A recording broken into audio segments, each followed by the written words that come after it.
This is Katie JJ ASMR, and welcome. Tonight I will be reading you a bedtime story. It's a short story I found on the public domain, which is why I don't have a physical book, but for dramatic effect, I have this book here, which I will be using to page a couple of times just to give you that immersive effect. So the story that I will be reading for you guys tonight is called The Monkey's Paw. It was written by W. Jacobs. Without, the night was cold and wet, but in the small parlour of Laburnum Villa the blinds were drawn and the fire burned brightly.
said Mr. White politely.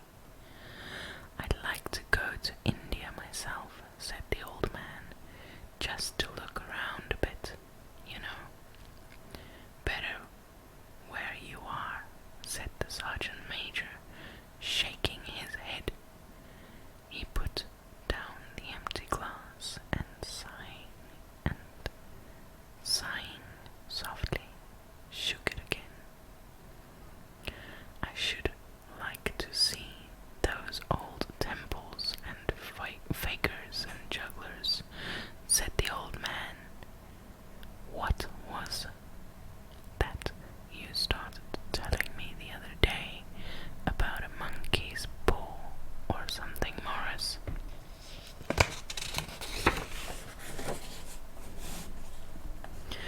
"Nothing," said the soldier hastily. "Leastways, nothing worth hearing." "Monkey's paw," said Mrs. White curiously. "Well, it's just a bit of what you might call magic, perhaps," said the sergeant major offhandedly. His three listeners leaned forward eagerly. The visitor absent-mindedly put his empty glass to his lips, and then set it down again. His host folded for him to look at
avaricious man, and we shall have to disown you." His mother laughed, and following him to the door, watched him down the road, and returning to the breakfast table, was very happy at the expense of her husband's credulity, all of which did not prevent her from scurrying to the door at the postman's knock, nor prevent her from referring somewhat shortly to retired sergeant majors of bibulous habits, when she found that the post brought a tailor's bill. "Herbert will have some more of his funny remarks, I expect, when he comes home," she said, as they sat at dinner. "I dare say," said Mr. White, pouring himself out some beer, "but for all that, the thing moved in my hand, that I'll swear to." "You thought it did," said the old lady soothingly. "I say it did," replied the other. "There was no thought about it. I had just— What's the matter?" His wife made no reply. She was watching the mysterious movements of a man outside, who, peering in an undecided fashion at the house, appeared to be trying to make up his mind to enter. In mental connection with the £200, she noticed that the stranger was well dressed and wore a silk hat of glossy newness. 3 times he paused at the gate and then walked on again. The 4th time he stood with his hand upon it, and then with sudden resolution flung it open and walked up the path. Mrs. White at the same moment placed her hands behind her, and hurriedly unfastening the strings of her apron, put the useful article of apparel beneath the cushion of her chair. She brought the stranger, who seemed ill at ease, into the room. He gazed at her furtively and listened in a preoccupied fashion as the old lady apologized for the appearance of the room and her husband's coat, a garment which he usually reserved for the garden.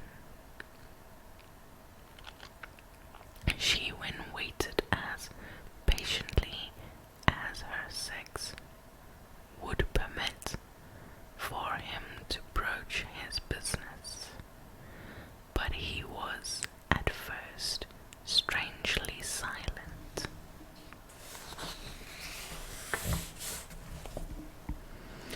"I was asked to call," he said at last, and stooped and picked a piece of cotton from his trousers. "I come from Moore and Megan's."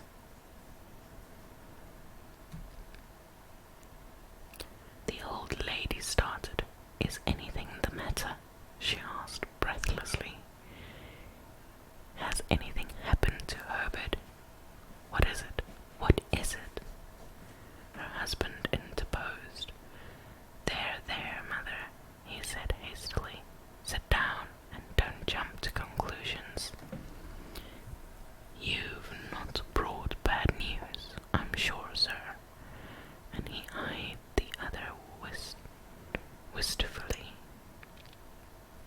"I'm sorry," began the visitor. "Is he hurt?" demanded the mother. The visitor bowed in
said, without looking round. "I beg that you will understand I am only their servant and merely obeying orders."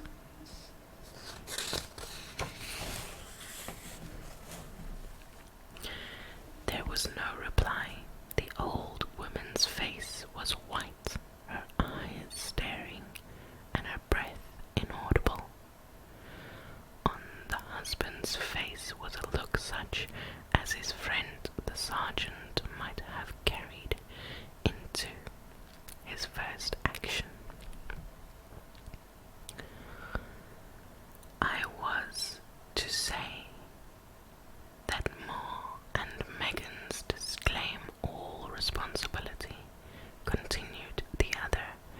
"They admit no liability at all, but in consideration of your son's services, they wish to present you with a certain sum as compensation." Mr. White dropped his wife's hand, and raising to his feet gazed with a look of horror at his visitor. His dry lips shaped the words, "How much?" £200 was the answer.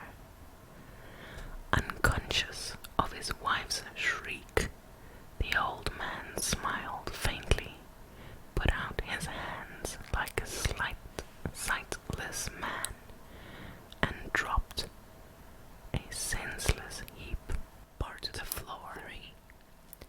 In the huge new cemetery, some 2 miles distant, the old people buried their dead and came back to a house steeped in shadows and silence.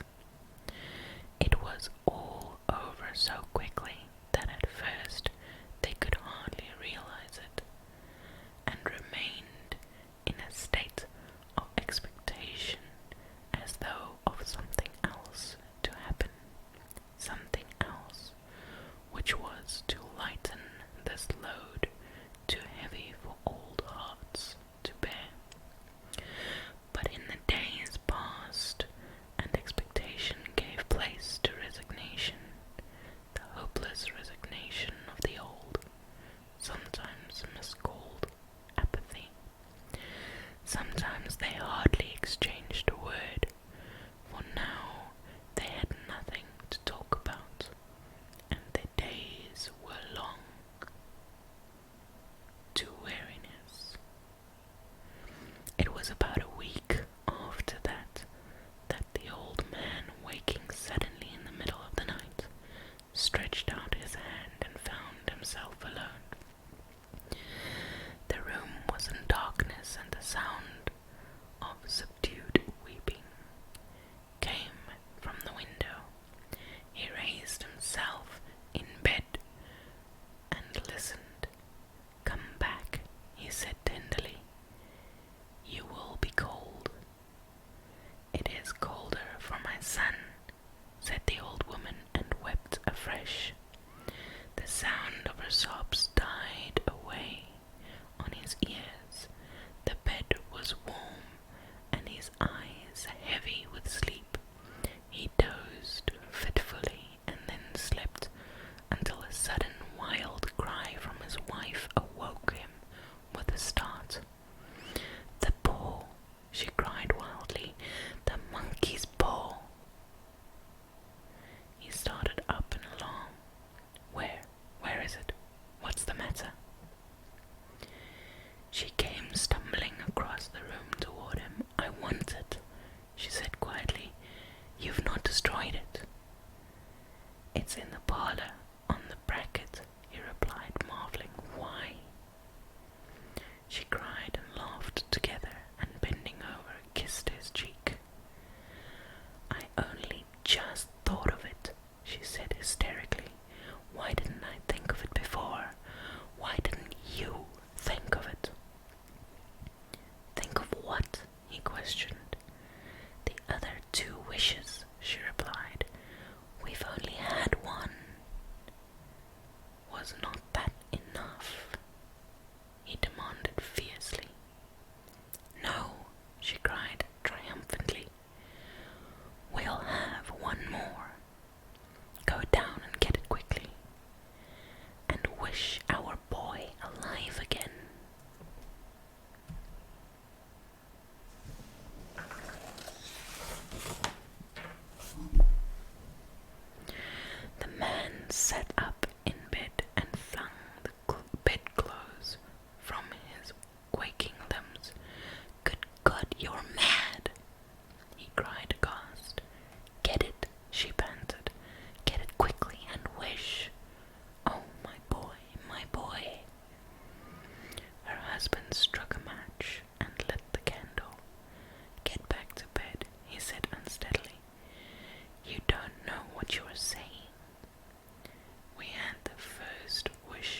he could escape from the room seized upon him, and he caught his breath as he found that he had lost the direction of the door.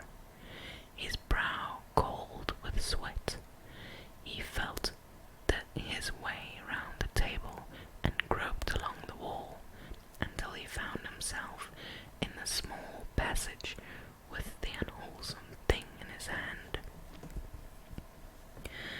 Even his wife's face seemed changed as he entered the room. It was white and expectant, and to his fears seemed to have an unnatural look upon it. He was afraid of her. "Wish," she cried in a strong voice. "It is foolish and wicked," he faltered. "Wish," repeated his wife. He raised his hand. "I wish my son alive again."